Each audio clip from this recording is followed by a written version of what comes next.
Check that out. These skid steers sure make doing this stuff seem easy, although you can't really see where you're going when you got that much stuff in front of you. Excuse me, guys.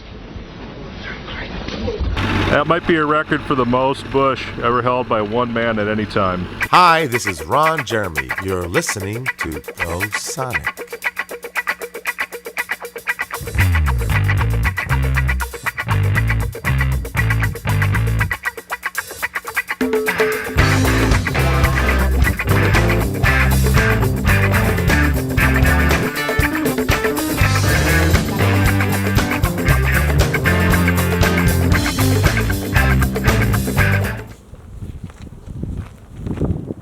Ladies and gentlemen, today is the day that the roller is leaving the property, probably.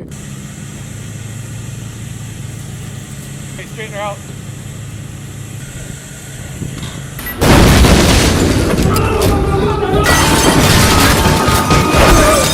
This is something I'm just simply never going to use out here, and it's starting to look like I have a junkyard when I walk back here. Guy that owns a off-road park nearby is going to come and probably pick this up, probably for the best that it's going to go to a new home, because this thing is just a giant project, and frankly, I will not use it for anything. We got it running last year, as you guys saw, but again, it's big enough of a project where for me, it's just really not worth having around, to be completely honest. So, and even in good shape, they're not worth a ton of money. So, you know, as far as this project goes, I'm gonna say we're done with it, and we'll have, you know, more suitable equipment out here. Like, basically, I've got the mower that I need. I've got little side-by-side and a couple other odds and ends that are really useful out here. But for the most part, this is just one thing that I don't need. So, we'll get this loaded up onto a trailer, probably, and we'll get this thing out of here, hopefully in one piece, easily.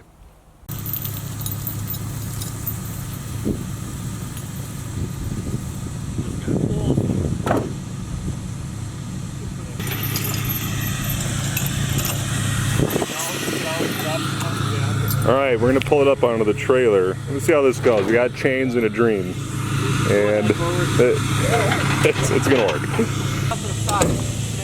The day I die.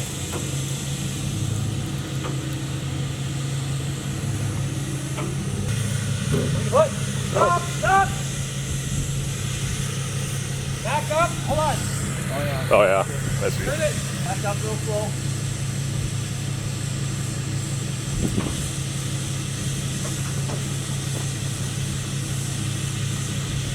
Okay, stop. Okay, stop.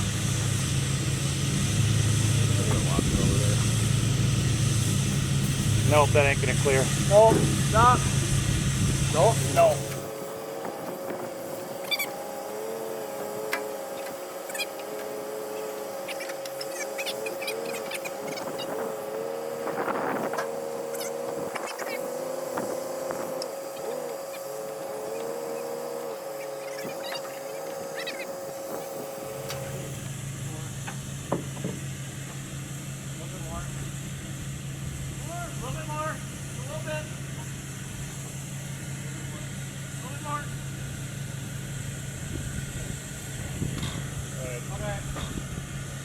Park is here, so I don't know how good the brake bulb stopped it. So, I mean, be wary, don't stand in front of it. Yeah. There she goes, off to a new home at the off-road park.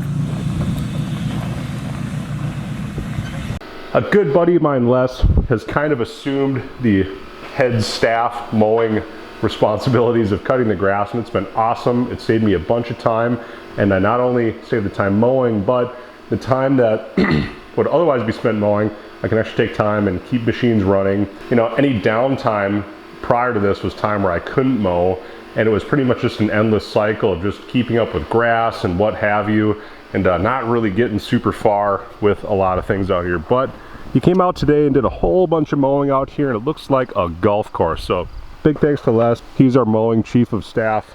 This is an increasingly crucial role in organizations supporting leaders and leadership teams. So what happened today was there was a problem with the PTO not engaging on the mower deck. And this is a big boy mower. We've got a 72-inch deck. It's got 3 blades. Regardless, it's PTO driven off of this shaft here. And what happens is that if the service brake is applied, right here. And I found this out today. It was applied, but it was actually locked. There's a lock lever up there, which meant the PTO wouldn't engage. We couldn't back up the machine. I had to flip through the manual to figure out how to actually disengage it properly because all the decals are actually worn off of this thing. But I figured it's a good time to go over this, service it really well. There's a couple of zerks I really couldn't get to for the most part. I believe, well, it was this one. So unfortunately, it looks like that might still be the case, although the cover's gone now, so I might be able to actually grease this one. But you can see how close it is to this armature that's welded to the deck. Prepare for some satisfaction.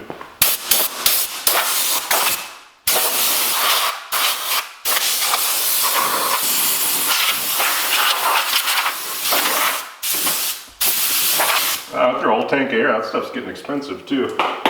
You know, because of COVID and all. So it's looking like these are about a week out, but this will probably be fun to get out. These are pretty rugged little springs. Huh. See if I can do this without bleeding. Nobody makes me bleed my own blood. Nobody! Oh my God. Well, we're gonna run it without two springs. That's my new plan. All right, so a couple of days later, I got a new spring on here. This is a tensioner spring, so the top one was actually broken, and what I ended up doing is replacing it. I left the bottom one that was intact, but when I bought the one, I bought two. So if one of those ever lets go again, I have a good spare on site. But what I have to do is raise these lift arms real quick so I can put the deck covers back on, and this thing should be good to go. So let's start it up real quick and finish this project up.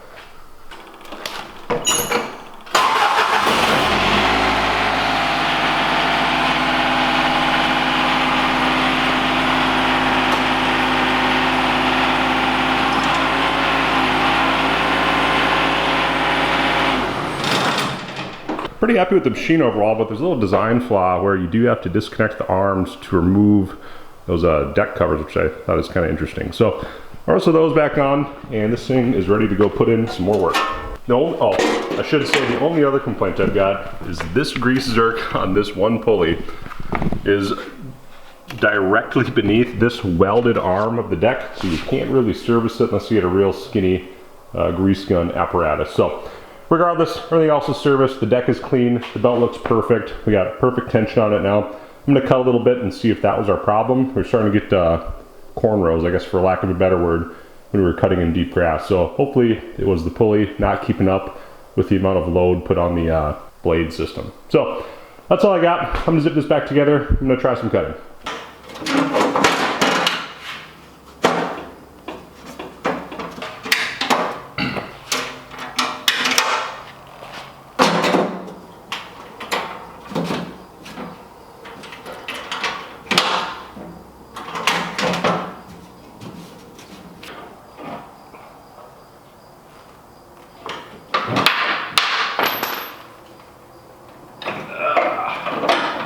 I'm a pro. There we go.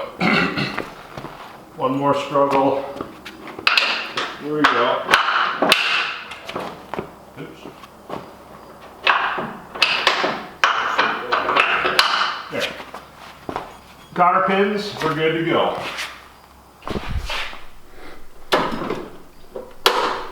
Voila. Alright, so we are back working on the building, and we are going to turn it a little bit today so we get a full panoramic view of the track. That's kind of the idea. So when we worked on it last time, we ended up landing just a little bit short on where the final position is going to be, and we're kind of getting ready for next weekend because October 16th is going to be our first open public event. It's going to be an event called October Cross, and the general public's available to come and drive and watch. So if you're in the area or not in the area, check out the link in the description below, and you can come and attend.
All right, so he sent it back to the burn pile, and we're opening up a bunch more parking. We're going to mow this ultimately, so hopefully it'll turn into grass. It's a little low right here, but ultimately it's gonna serve a better purpose than just being a shrubland. So before, this was all totally overgrown, and hopefully we can bring it back to grass here. So we're kind of getting ready for next weekend. Look at that. The Kawasaki Mule 1000 is in the garage right now because I've got to give it some service. Now, the first thing I'm doing is actually charging the battery. What I did off camera was actually install a new starter solenoid down there because intermittently, what's been happening with this machine is you go to crank the engine, nothing happens. But if you jump the solenoid, it seems to work perfectly fine. So I'll kind of give you an example of our makeshift key here, what I'm talking about. We're in neutral, the key is off, but I'm just showing you hypothetically what was going on. So I take my key like this, and you can turn the engine over, right? With the key on run, you have ignition power, and of course the engine will run ultimately. The key was not actually cranking the engine over for a while. So I more than likely have a wiring issue or the ignition switch has some problems, but beyond that, what else is going on is the under trays of this thing really could use a good cleaning. So what I'm going to do is take each of these out, vacuum and blast air on everything, get this thing cleaned up and actually in pretty good shape, because this is a very important part of maintenance, is just keeping stuff, you know, like this out of your machine. So I've got a couple more trays to peel out, and so everybody's on the same page, it came here in the toy hauler. So it actually fit absolutely perfect in there, and from the time I'm filming this right now, next weekend from the time of filming, we're going to MA Performance's Proving Grounds 2 of 2022. So we're going to be at Brainerd International Raceway. This is going to be our pit vehicle. My buddy and I are going to use that as our camper, as I guess it would be. But anyways, I want to get this thing dialed in and good to go. So I'm going to do some work and some more maintenance to this and get this thing as good as it can be. So first thing I'm going to do is go empty this out, wash it real quick, and that's going to be a good first step.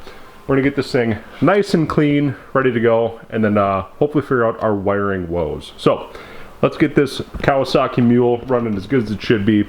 I had to get my BRMP decal on it because this is the track hog for now. And in all reality, I should look into getting some tires for this thing. It's a two-wheel drive model, but having good tires on it is very important. They're getting really down there in the back, and the fronts are near bald on both of the tires. So if it's slick out, you might lose steering if somebody else is driving it. I don't know. I'm gonna price these out, see what the deal is, but for now, I'm gonna clean this up, and that's kind of what we're starting with. It's a mess. It was under some pine trees for a long time, but otherwise, it's a really good machine. And I'm gonna fix it up a little bit, keep it around. Rest in peace to Grandpa Bill, but he did leave us this, so we're gonna keep it in good shape. This is a machine worth saving in my opinion. So I'm gonna get to work. We'll catch up with you guys in a little bit.